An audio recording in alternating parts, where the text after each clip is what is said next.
जल्दी से आपके सामने महाराष्ट्र में एग्जिट पोल क्या कह रहा है, एआई तकनीक से किया हुआ। 26 से 34 सीटें महाराष्ट्र में इंडिया गठबंधन को मिल रही है, 15 से 21 सीटें जा सकती हैं, बाकी दलों को 0 सीटें। महाराष्ट्र में एनडीए को सबसे ज्यादा सीटें 26 से 34, माफिए इंडिया गठबंधन को 15 से 21। एनडीए के खाते में सबसे ज्यादा यहां पर सीट महाराष्ट्र में जाती हुई नजर आ रही है। ये जो एआई तकनीक से किया गया एग्जिट पोल है महाराष्ट्र का, वो ये बता रहा है। महाराष्ट्र कांग्रेस से हमारे साथ नसीम खान जुड़ गए हैं। नसीम खान साहब, ये जो हमारा एआई एग्जिट पोल है, इसमें एनडीए को 26 से 34 सीटें और इंडिया गठबंधन को 15 से 21 सीटें, क्या कहेंगे आप? देखिए, कल से बहुत सारे एग्जिट पोल्स आ रहे हैं, अलग अलग सर्वेज आ रहे हैं। हमें लगता है कि ये सारी चीज़ों पर पूरी तरह से निर्भर होकर कोई फैसला नहीं हो सकता, क्योंकि इस तरह से बहुत सारे सर्वे इसके पहले पास्ट में आए हैं और रिजल्ट जब काउंटिंग हुई है तो एकदम उलट हुआ है। जिस तरह से देश का माहौल था, आप ही की सर्वे, आप ही ने जो एआई के लोगों ने किया है, आपका मानना है कि 80% इसकी सत्यता हो सकती है, एक्यूरेसी उसकी 80% हो सकती है।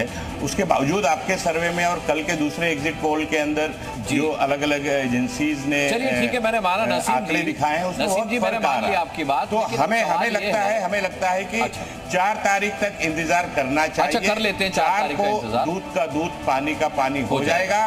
देश की जनता ने जो फैसला दिया है, वो फैसला हमें पूरा भरोसा है कि इंडिया गठबंधन के समर्थन में दिया है, क्योंकि 10 साल में मोदी जी के राज में जिस तरह से महंगाई, बेरोजगारी, किसान, अत्याचार, तानाशाही, ये जो सारे मुद्दे रहे हैं लोगों के, उन मुद्दों को इंडिया गठबंधन और खास करके राहुल गांधी जी ने लोकसभा के अंदर और सड़कों पर उतरकर देश के लोगों का मुद्दा उठाया है। एक छोटा सा सवाल है नसीम जी, इंडिया गठबंधन को साथ नसीम जी, एक छोटा सा सवाल है कि सरकार बनेगी। मैं समझ रहा हूँ आपके सेंटिमेंट में, समझ रहा हूँ नसीम जी। मेरा एक छोटा सा सवाल है कि महाराष्ट्र में एक समय में कांग्रेस अपने दम पर सरकार बनाती थी, फिर एक समय आया जब आप शरद पवार साहब के साथ, एनसीपी के साथ मिलकर सरकार बनाने लगे, और आज ये स्थिति है कि आप वहां गठबंधन में हैं और भविष्य अगर देखा जाए तो बहुत ज्यादा उज्जवल नजर नहीं आता। लेकिन फिर भी मैं आपकी बात पर यकीन करता हूं कि आपको अपना भविष्य उज्जवल नजर आ रहा है। आपका आंकड़ा क्या कहता है इंटरनल सर्वे का? वहां देखिए, हमारा इंटरनल सर्वे जो है 30+ का इंटरनल सर्वे हमारा है। इंडिया गठबंधन महाराष्ट्र में 30 से ज्यादा सीटों पर जीत हासिल करेगी, क्योंकि महाराष्ट्र की जनता ने पूरी तरह से साथ दिया है और हमारा गठबंधन मजबूती के साथ चुनाव लड़ा है और लोगों के मुद्दों पर हमने चुनाव लड़ा है। विकास के जो फेलियर रहा है, चाहे केंद्र की सरकार हो और या महाराष्ट्र की मौजूदा सरकार हो। दूसरी बात, आपने गठबंधन की बात की। अनुराग जी, राजनीति में समय, अलग अलग समय में अलग अलग परिस्थितियों में राजनीति होती है, आपने देखा है। बहुत बहुत शुभकामनाएं आपको, और चलिए 4 तारीख को फिर आपके साथ हम बातचीत करेंगे और आपका जो दावा है उसको परखेंगे। आरती टिक्कू, मैं जल्दी से आपका फिर एक बार रुख करना चाहूंगी। ये जो आंकड़े आ रहे हैं महाराष्ट्र को लेकर, क्या है आपका रिएक्शन?